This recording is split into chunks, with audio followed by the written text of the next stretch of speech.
que es lo que yo estoy viendo, ¿no? Porque lo vivo en casa, ¿no? A ver, en mi época la carrera de Derecho requería encerrarse a estudiar un mes antes de los exámenes, empollárselo todo de memoria y pues sacar estos exámenes. Lo cual hacía que pocos de los alumnos que íbamos pues fuéramos disciplinados con las clases, con la puntualidad. No se hacían prácticas, los profesores venían pues prácticamente a cumplir un poco con su obligación, no nos ayudaban a tener interés en lo que explicaban y las clases se hacían muy poco interesantes, muy farragosas y solo aquellos iluminados que disfrutaban de esto pues podían pasar un rato agradable con los profesores. La mayoría de ellos pues nos dedicábamos, de los alumnos, pues nos dedicábamos pues a estudiar pocos días antes de los exámenes, simplemente para sacar el aprobado y pasar de curso. Pero ¿realmente marca una diferencia sacar mucho más nota o no? Hombre, sí, la verdad es que todos queríamos más que nada aprobar, pero había algunos que se esforzaban más en sacar buenas notas. No se cogían apuntes, se escuchaba, se tomaban 4 notas, los profesores facilitaban algunos libros de texto. Manuales, ¿no? Sí, o libros de texto para estudiar y claro, te decían, estúdiate este. Y bueno, pues lo que hacías era estudiar el libro y no hacías, los profesores tampoco hacían muchos seguimientos. Había algunas asignaturas, tenían exámenes parciales, pues que te obligaban a estudiar pues a medio curso, por ejemplo, pero había muchos que no, que solo había el examen final y punto. No habían examen, al menos yo no hice ningún examen oral, como hacéis ahora, no hice trabajos en grupo, como hacéis ahora, no hice prácticas con un equipo, tampoco, ni mucho menos. Bueno, realmente no ha cambiado tanto, ¿eh? O sea, es cierto que yo te he comentado más en clase aquellas asignaturas que sí hemos hecho cosas distintas como prácticas, pero al final, normalmente es un sistema 80-20, es decir, 80% el examen global, 20% prácticas, pero con el apunte de que si no apruebas el examen no te suma la parte práctica. Entonces, al final tienes que hacer lo mismo. O sea, estudiar muchísimo. Sí, pero yo te veo a ti, veo que vienes, que te gusta más, que no lo haces tan como por obligación como lo hacía yo, pues que te preparas las cosas, que me preguntas cosas, que consultas. Antes era mucho más difícil consultar bibliografía, hoy día con internet lo tenéis todos muchísimo más fácil. ¿Cómo hubiera sido tu carrera si hubieras tenido, o sea, ahora mismo hay una aplicación, hay una página web, más bien una plataforma que se llama Wola, que ahí cualquier estudiante puede subir los apuntes que haya tomado en clase. Y normalmente hay 3 o 4 en la clase que son muy buenos haciendo apuntes. Y bueno, como se patrocina con publicidad esta plataforma y con más cosas supongo, aquellos que tienen más descargas ganan un poco de dinero para sacarse. Bueno, en mi época esto ya existía. Pero se vendían apuntes. Pero no tan a disposición, ¿no? Bueno, no con tú tenías que contactar con el que los había hecho. Claro. No, y te cobraba, caray, te cobraba. Es que para nosotros es gratis, realmente. Ya, pero en aquella época también se hacía, ¿me entiendes? También se hacía y bueno, tú ibas, le pagabas lo que fuera, no me acuerdo lo que era, y él te daba esos apuntes que los había sacado en clase, escuchando a todas las... Con su letra. Sí, claro, con su letra o pasados a máquina. Claro, ahora es ordenador. Ahora es ordenador, entonces era pasados a máquina. Es curioso, pero aún así creo que nos queda un gran trecho con el tema del derecho. Sinceramente lo pienso, porque hay pocos profesores Es decir, hay muchos profesores que quieren dar las clases más prácticas, las quieren dar, pero al final desde arriba le están diciendo que tienen que dar todo este temario, que es otra cosa. Antes las clases eran de un año, la gran mayoría, es decir, las asignaturas eran de un año, eran anuales. Ahora esto ha cambiado. Y yo, por mis sensaciones, es que la carrera de Derecho se pasó a 4 años, de licenciatura a grado, y al final estamos estudiando una cantidad de cosas que se nos están metiendo ahí a presión y no te enteras de absolutamente nada, en muchas ocasiones, porque no tienes ni tiempo a poder entenderlas. Bueno, yo también lo había... A ver, yo por ejemplo en primero, siempre lo digo, mis profesores eran 4. De Derecho Natural teníamos un cura. Fíjate, Sí. un cura. De Historia del Derecho teníamos al profesor Rius, se llamaba, que era un anciano que no se aguantaba ni para subir a la tarima Madre mía. para explicar las cosas. Y luego teníamos 2 PNNs, que eran dos recién licenciados interinos, que bueno, que eran pues de la onda en aquel sentido pues, revolucionaria, porque eran de izquierdas. Sí, y entonces como predicaban un derecho pues democrático y de izquierdas, pues toda su preocupación era que no les pillara la policía política de Franco y les expulsaran de la docencia. Entonces, pues claro, con este tipo de profesores, pues poca animación teníamos todos los demás. Yo recuerdo un día, a ver, en la universidad, yo al menos, no sé los demás, se hacía bastante campus. Campus era tumbarte en el césped de la facultad y bueno, jugar a fútbol, hablar con... A ver, Sí, jugar a fútbol. A ver, auténticas eminencias de ahora del mundo de la abogacía de Barcelona habían compartido campus conmigo. O sea que, como la Masía, sí, ¿no? ¿no? Esto un poco en el Sí. campus de la universidad. Y un día estábamos todos allá y salió un profesor, que además es un profesor que no lo he visto nunca más. Y salía con un maletín muy abultado y nos reprochó: ¿qué hacéis aquí tiraos, hombre? Y tal, igual. ¿Y queréis le digo a alguien, es que no nos gustan las clases? ¿Queréis ver algo importante? Sí, sí. Entonces, pues seguidme, porque en media hora empieza un juicio en la audiencia. Ah, sí, vale. Pues vamos. Se fue él a la audiencia, nos dijo la sala que lo celebraba. Y nosotros pues nos fuimos todos para la audiencia en Barcelona para ver ese juicio. Llegamos a la audiencia y vimos lo que realmente era un juicio. Por primera vez en mi vida entré en una sala y a partir de ese momento yo y creo que algunos compañeros más de los que estábamos allá empezamos a encontrar gusto por el ejercicio de la abogacía. Y yo te quiero preguntar, en el campus... O sea, haciendo campus, aunque estuvierais haciendo un poco... Bueno, no estabais haciendo clases, eso seguro, pero se reflexionaba mucho entre los compañeros. O sea, me refiero, algo en lo que yo creo que los jóvenes de ahora con los de antes estamos muy diferenciados es en darle al coco, por así decirlo. Es decir, en reflexionar, en coger un problema cotidiano y empezar a hacer una diserción, lo cual luego en la profesión te ayuda mucho con la imaginación. ¿Vosotros hacíais mucho ese tipo de...? Sí, disertábamos mucho, pero no siempre de derecho. Por supuesto, por supuesto. Disertábamos sobre política, sobre sociología, sobre filosofía, sobre formas de ver la vida. Es que indirectamente te hacías culto. Indirectamente te hacías culto y, más que nada, aprendías a pensar, que yo creo que es lo más difícil para un abogado. Un abogado que sabe pensar tiene mucho ganado. Y la imaginación también. La imaginación también. Por supuesto. Yo esto sí que es verdad que noto que... O sea, inexistente en la facultad hoy en día. Hay muchas más distracciones, es cierto. Ostras, hoy en día un ordenador, en vuestra época también nos habríais quedado en shock por lo que podéis hacer, en ver vídeos, ver películas, o aunque sea comentar una sentencia con un amigo, pero ya no es esa reflexión como tal.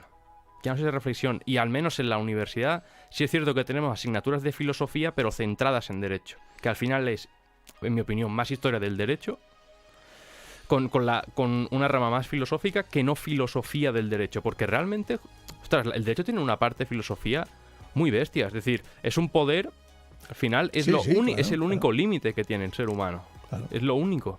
Y desde que nacemos nos hemos sometido a la justicia. Pero bueno, no sé, esto se ha ido perdiendo con el tiempo. Es cierto que en vuestra época era mucho más revolucionario todo, había por muchas cosas más que luchar, había mucho cambio que hacer y ahora estamos muy tranquilos, los jóvenes. No sé si tú como padre lo has notado, como tal, que al ver a tus hijos, o al menos mi generación, que se dice la generación Z o los millennials o tal, sí que eso lo has notado. Bueno, yo lo he notado más contigo porque estudias Derecho. Ujú. Tu hermano estudió una carrera de Ciencias y no me enteré, Y tu otro hermano no estudió ninguna carrera y tampoco me enteré. Yo lo he visto contigo y entonces, de alguna manera, pues comparo y yo creo que la calidad de la docencia de la universidad quizá no sea perfecta o quizá no sea la idónea que tendríamos que tener, pero creo que ha mejorado mucho. Pero claro, el problema es que yo creo que el alumno es más vago. Esa es mi sensación. Yo entiendo que aquí no puedes dar tu opinión, pero estoy seguro que los mismos docentes con vuestra misma generación hubiera sido una combinación muy buena, pero en todo tipo de universidades, tanto públicas o privadas. Hombre, yo lo único que te puedo decir por esto es que de mi generación, de la mía, de la Universidad Central de Barcelona, de la mía, de mi clase, Salieron muchos. han salido buenísimos abogados. Buenísimos, primeras estrellas. Y juristas también. Y juristas. Y juristas. Y entonces, pues todos trabajábamos así, a salto de mata, y bueno, y hemos sido abogados más. Nos ha hecho abogados el oficio que los estudios. Cierto. ¿Vale? O sea, la práctica, la casuística, lo que dices tú, la imaginación, el saber calcular los tiempos, el saber dominar las situaciones límite, la improvisación, la oratoria, todo esto se está perdiendo. No en la universidad, claro, son cosas que no se enseñan en la universidad, pero también se está perdiendo hoy La práctica. en las salas de vistas. A ver, hemos pasado del campus reflexionando con tus compañeros a poder estar perfectamente en tu casa estudiando. Si tú no quieres ir a clase y te quieres quedar en la habitación porque tienes ansiedad social, lo puedes hacer. Realmente, hoy en día, puedes seguir las clases no online, pero sí desde tu casa. En el campus virtual, Bueno, te bajas los apuntes. yo esto no lo podía hacer, pero es que no, a ver, yo iba a clase para que mis padres no se enfadaran. Yo aparcaba la moto en la puerta de la universidad, me iba al bar, a ver, de la Facultad de Derecho de Barcelona se decía que era el único bar que tenía facultad. Imagínate Por algo. cómo estaba aquello de gente, ¿no? Por algo sería. Y entonces pues charlábamos, era una época que había mucha ebullición política porque Franco estaba ya en sus últimas horas y la gente pues tenía una ansia de libertad impresionante y bueno, y se aprovechaba pues la facultad de Derecho pues para movernos en campos más relacionados con la política, con las libertades. El derecho político era la asignatura estrella. Claro, ¿vale? claro. Cada bando... El derecho político era una asignatura, era la estrella del derecho. Cada bando decía lo suyo. Exacto. Decía lo suyo. Pero me da rabia, porque ahora hay muchas más oportunidades para los jóvenes que antes. Sí es cierto que, claro, ahora los abogados que hay ahora con antes, que no tiene nada que ver. Hay mucho más abogados ahora, con más experiencia, y eso también en la inserción del mercado laboral para los jóvenes es complicado. Pero a la vez hay muchas más competiciones estudiantiles con las que un alumno puede destacar. Bueno, y esto salir. también es otra cosa que haces tú, que a mí me hubiera gustado mucho hacer. Y posiblemente, si yo hubiera tenido la oportunidad de hacer estos moods que haces tú, pues hubiera disfrutado más de la docencia de mi época de estudiante. Sí, además te permite acercarte a los profesores desde un punto de vista ya mucho más cercano, que no profesor-alumno. Que también, mira, ahora que justo lo he comentado, ¿tú crees que un profesor no puede permitirse ningún tipo de relación de amistad con el alumno? ¿Tiene que haber ese respeto entre profesor y alumno? ¿Siempre? Yo creo que no. Lo que pasa es que el buen profesor tiene que saber ganarse el respeto de sus alumnos a la par de su confianza y de alguna manera tutelarlos. El profesor no es nada más que un tutor, ¿vale? Que un mentor. Entonces, de alguna manera, las relaciones de amistad, pues que podáis hablar distendidamente, que esté a disposición de los alumnos, esto a mí me parece bien. A mí me parece bien que tiene que haber la mesa entre medio de los dos, de acuerdo, pero bueno, tampoco poner un espacio en el que el alumno se sienta absolutamente diferente a la persona que tiene enfrente, porque de alguna manera también el profesor sirve un poco de espejo para el alumno. Y entonces el alumno, cuando habla con un profesor, de alguna forma intenta verse a él en esa posición. No porque vaya a ser profesor, sino porque va a ser un jurista. ¿Debe ser sabio un profesor? Un profesor debe ser sabio, sí. Sabio. ¿Qué? No, yo creo que el abogado es el arte, por decirlo, y el profesor, el catedrático, si me apuras mucho, el juez, ¿vale? La ciencia. ¿Vale? ¿Qué características tiene que tener un profesor sabio para ti? Bueno, tiene que tener muchos conocimientos, fundamentalmente, y luego tiene que tener una capacidad de saber explicar bien las cosas. En el mundo del derecho esto es muy difícil. Es muy difícil porque es una carrera con mucha complejidad. Entonces, al alumno hay que sintetizarle bien las cosas para que aprenda, para que comprenda cuál es el núcleo de un concepto o de un principio. Entonces, muchas veces los profesores no consiguen explicarlo con la sencillez, pero con la efectividad que es necesario para ello. Entonces, ¿puede ser un profesor sabio con 30 años? Yo creo que sí. Yo creo que sí. Pero no ha tenido tiempo, ¿no? Bueno, de poner en práctica. pero el profesor no enseña a ser abogado. Enseña derecho. Entonces, un profesor, por ejemplo, si hubiera una asignatura de práctica, y posiblemente cuando tú hagas la escuela de práctica jurídica o hagas el máster, entonces ya verás que tienes otro tipo de profesores. Que tienes profesores que ejercen como abogados y que de alguna manera te enseñarán o te tendrían que enseñar a hacer de abogado. Pero tendría que haber una cohesión en la carrera. O sea, no, Sí, es que no. sí. Y además, al final, por muchos caminos que tomes, la forma de afrontar cualquier trabajo jurídico puede ser muy parecido, que al final es saber dónde está la legislación, qué tengo que buscar, o incluso si tienes que hacer una oposición, saber cómo estudiarlo y saber las bases de ello. O sea, Sí. uno de los errores que te tengo que reconocer, que a lo largo de la carrera me he dado cuenta, es que no estudiamos desde la ley directamente. Es decir, tenemos unos apuntes desde la ley, el cual el profesor intenta maquillar con muy buena fe para que los alumnos puedan digerirlo muy bien, porque la ley es complicada. Pero es que ahí le estás quitando la mayor virtud a un jurista, que es saber leer la ley, entender la ley y buscarlo, que es el principal activo que tiene un jurista. A la vez. Totalmente de acuerdo. El jurista tiene que saber, de la misma manera que lees un artículo del Código Penal y leyendo un artículo del Código Penal, tiene que salirte espontáneamente todos los elementos del tipo de ese delito. Pero ya no tanto en el Código Penal, que yo creo que es la legislación más fácil, o sea, o más digerible, más digestible. Sino que en otras que son mucho más extensas, ya sea, yo que sé, el Código Civil, el enjuiciamiento civil. Ahora estoy estudiando la ley del contrato del sector público, que también es una barbaridad. Cada artículo tiene 12 apartados. Pero, ostras, en las asignaturas en las que nos dicen tener la ley en la mano, en el día de mañana que se quiere ejercer cualquier tipo de oficio en la rama jurídica, yo siento que va a estar mucho más preparado esa persona. Bueno, yo además pienso, que en la elaboración de las leyes, los legisladores tendrían que tener en cuenta la opinión de los abogados y la opinión de los profesores. Cierto. ¿Vale? Cierto. Yo creo que lo que pasa es que creo que no lo hacen, que no lo hacen, o al menos con el porcentaje que tendrían que tener.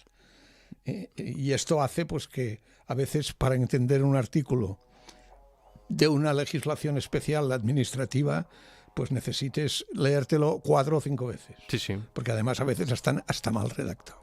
Sí. ¿Vale? Sí, Están total. mal redactados. Totalmente. Pero bueno, aquí también es la habilidad del abogado de saber también interpretar artículos mal redactados. Claro, pero es que es que al final o sea, yo me pongo en la piel de alumnos como yo de decir, me he estudiado una carrera y no sé ni dónde está el artículo del homicidio en el Código Penal o de las obligaciones. O sea, Bueno, tampoco se trata de que los tengas memorizados, tienes el Código Penal, pero es una busca que te da mucha, Sí, pero- te da mucha diferenciación luego. pero más importante que eso es entender lo que es un homicidio. Claro, pero yo estoy ¿Qué intent- requisitos necesitas? Sí, no, Aunque totalmente. no sepas el artículo. Pero es que lo quiero enfocar más en global, o sea, no solo penal. Ya. Yo entiendo que penal tiene una casuística muy concreta Ah. y que hace falta mucho más esa imaginación de la que hemos estado hablando antes, pero a diferencia de las otras ramas del derecho, son mucho más teóricas. Ya. Es decir, ¿dónde está? ¡Pum! ¿Pasa o no pasa? Pues si me conviene, digo que pasa. Si no me conviene, no digo que pasa. Ya. Y yo creo que eso se está perdiendo. O sea, antes de ponerme a redactar una demanda, ostras, yo pienso que trabajando con los índices de las leyes, sabiendo ir al BOE en internet y con un control F, que es para buscar directamente la palabra, puedas encontrar rápidamente dónde está esta cosa, dónde está esta otra. Es muy complicado, ¿de acuerdo? Y yo a los profesores los entiendo, porque lo hacen con muy buena fe, los apuntes. O aunque sea un manual de confianza los que designan, o lo que sea. Porque lo que dicen, ostras, si esto era muy complicado para mí estudiarlo, para los alumnos tiene que ser muy difícil. Pero es que al final, ostras, es lo que te diferencia de una persona de la calle que no tiene la carrera. Y además, no solo eso, se quiere ir con la práctica. A veces la práctica opaca la teoría, ¿de acuerdo? Sí, es verdad. No, y le crea corruptelas, fallos, sí. Y sales con unos conceptos muy distintos de los que tendrías que salir. Además, a mí también la estructura de las asignaturas son complicadas. Además, yo creo que por lo que tú me has contado, el orden de cuando tenemos las asignaturas, es decir, tenemos X asignatura en primero, segundo, tercero, cuarto, es súper parecido de tu época a la mía. O sea, historia del derecho cuando tenías en primero. Tú en primero y basta. Y luego... Filosofía. Y jamás. Filosofía del derecho era de lo que se llamaba antes el derecho natural. Ujú. Había el derecho natural en primero y filosofía del derecho en quinto. Yo tengo algo parecido también. En quinto. Pero, por ejemplo, el proceso... El procesal teníamos en cuarto el civil y en quinto el penal. Pues lo mismo que yo. Y para mí, ostras, el proceso es de lo más clave que hay en las relaciones jurídicas de las personas y la resolución de conflictos, que es la justicia. No, y a veces el procesal es lo que te ayuda a ganar Por eso. los casos. Pues eso las cuestiones técnicas. Pues eso lo damos muy tarde, a mi parecer. Sí, yo creo que sí. Muy tarde. Y muy poco. Y muy poco. Solo un curso. Y un cuatrimestre, no un curso. Un cuatrimestre. Y ya procesal penal la tenemos en cuarto, pero ya como... A ver, o sea, ya con la mentalidad de una persona de cuarto no es la misma con la mentalidad de alguien de segundo. Ya es muy, muy distinto. Además, no sé, para mí son cosas... Para mí, obvias, pero mira, que al final hemos tenido tú y yo el orden de asignaturas súper parecido. Y eso no es correcto. Para mí. No lo es, la verdad. Y es que es muy complicado, porque al final lo que te encuentras en clase es un 80% de las personas que quieren opositar, que del 80, el 60% de estas, o el 70, van a decidir que no pueden con la oposición, y se va a intentar amarrar a lo antes posible a un empleo mal pagado, con muchas horas y sin ganas a ello. Bueno, yo el tema de las oposiciones, la realidad es que tampoco lo he entendido mucho, porque, a mí saberme el Código Penal de memoria, Sí, no. pues creo que Sí. no va a ayudar más a un juez ¿Qué va? que tener una visión exacta de los asuntos en los que va a intervenir y saber, pues de alguna manera, pues aplicarlo. Para mí lo fundamental de un juez es la equidad. La equidad es aquella virtud que tiene el juez o que tiene que tener para aplicar a un supuesto concreto la medida o la pena o la resolución más adecuada, sin pasarse ni por encima ni por debajo. Entonces, esto que en resumen es lo que hacen los jueces, esto es la justicia, impartir justicia. Yo creo que no necesita de tener que hacer yo tengo compañeros que han hecho judicatura y bueno, Y cuando me los cuentan, o sea, Es horrible. Es una tortura. Es una tortura. Es una tortura. Y menos mal que luego en el camino, yo creo que la gran mayoría de jueces, por no decir 9 de cada 10, este sentimiento de equidad, yo pienso que lo acaban interiorizando. Sí, y aplicándolo. pero no por lo que han estudiado. Exactamente, por su experiencia. Claro. Y también yo me pongo en la piel de un juez que se ha estudiado todo eso y luego es una cosa totalmente distinta y tienes la responsabilidad. O sea, no te han preparado para tener que penar a una persona, en el caso de penal, a 10 años, sino aprenderte del artículo tal al artículo tal. Tiene que ser duro. Tiene que ser duro. No, es muy duro. Y además con los jóvenes de hoy en día, que son distintos. Bueno, También. bueno, yo siempre he dicho que la escuela judicial necesita un cambio de estructura. Yo creo que hacemos unos jueces que no están cercanos a la justicia. Hacemos unos jueces, los hacemos de una manera que hacen que la gente les tenga miedo. Uh-huh. A ver, igual estoy diciendo una barbaridad, pero y quizá porque al ser penalista, pues todos mis clientes temen a los jueces, ¿no? pero que un juez debería darle al ciudadano, pues, sí, más cercanía. Una seguridad, una garantía, y no es así. Y no es culpa de ellos, perdona, no es culpa de los jueces. Es culpa, yo creo, que de la escuela, de la manera que les enseñan. Yo creo, es una opinión muy subjetiva, compartida por muchos defensores e incluso por algunos jueces. Bueno, pues les dejaremos con la reflexión a los oyentes. Muy bien. La verdad. Muy bien. Bueno, muchísimas gracias. Nada, hombre. Más cubierto hoy. Nada, hombre. Muchísimas gracias. Ya sabes que yo, si puedo echarte un cable, te lo echo. Muchísimas gracias. Bueno, pues nada, a ustedes decirles que nada, el próximo jueves, pues más derecho con Piera, más derecho. De momento les hago un spoiler, iremos por la parte de la ciencia, ¿de acuerdo? Por la docencia. Un perfil muy interesante a mi parecer, ¿de acuerdo? También joven y yo creo que les va a gustar bastante. Nada, no mucho más, muchísimas gracias por escucharnos y les esperamos en el próximo programa de Derecho con Piera en Radio Puerto.